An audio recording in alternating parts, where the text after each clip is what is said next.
Hello bachcho, let's read the question. Four rods of equal length L and each of mass m form a square as shown in figure.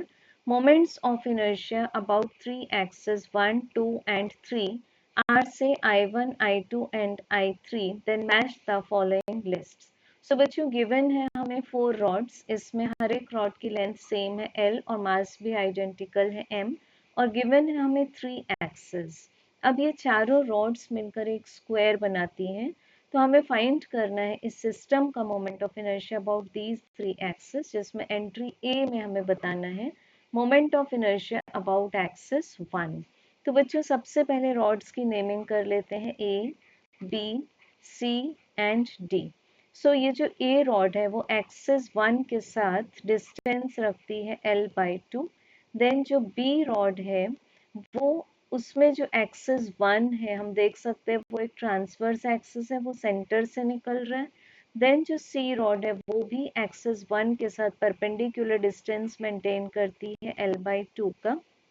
और जो D rod है उसमें भी axis 1 उसके centre से निकल रहा है, तो उसको हम मान सकते हैं कि वो क्या है, ट्रांसवर्स एक्सिस। तो जब हम I1 फाइंड करेंगे तो सबसे पहले जो moment of inertia of rod A plus rod B plus rod C plus rod D सबको ऐड कर देंगे। अब बच्चों हम देख सकते हैं बी और डी रॉड के लिए ये जो एक्सिस 1 है वो transverse axis passing through the centre है, तो इनके मोमेंट ऑफ इनर्शिया को हम ऐड कर देंगे, that is twice of ml²/12। अब बच्चों जब चेक करेंगे ए और सी के लिए तो इनके लिए भी मोमेंट ऑफ इनर्शिया सेम होगा, तो it will be twice of m multiplied by the perpendicular distance square.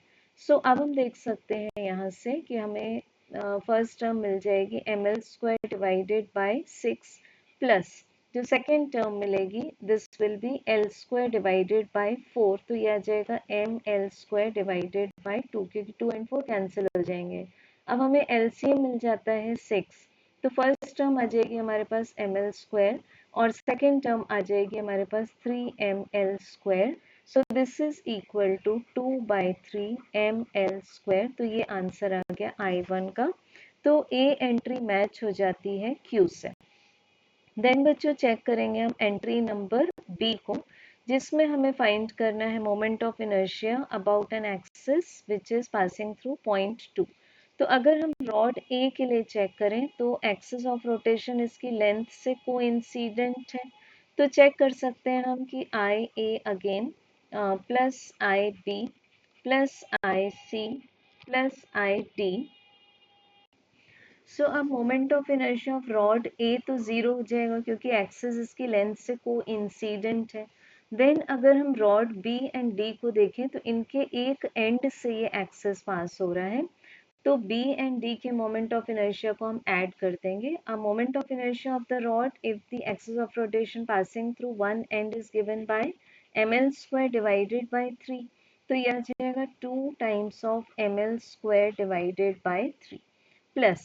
अब अगर हम रॉड सी को चेक करें तो ये एक्सिस 2 से डिस्टेंस मेंटेन करता है L का, तो यहाँ फॉर्मूला लगा देंगे m के स्क्वायर का, सो दिस इज ml²। तो बच्चों ये आंसर आ जाएगा हमारे पास 5/3 ml², जो कि किसी भी ऑप्शन में प्रेजेंट नहीं है, तो बी एंट्री मैच हो जाएगी S से। अब बच्चों चेक करेंगे हम एंट्री नंबर सी को, जिसमें फाइंड करना है moment of inertia about the axis 3। तो इसमें हम देख सकते हैं कि इंडिविजुअल जो रॉड्स हैं, बिकॉज ये जो 3 एक्सिस है वो स्क्वायर का डायगोनल है, तो ईच एंगल कितना फॉर्म हो रहा है, यहाँ पर 45 डिग्री फॉर्म हो रहा है।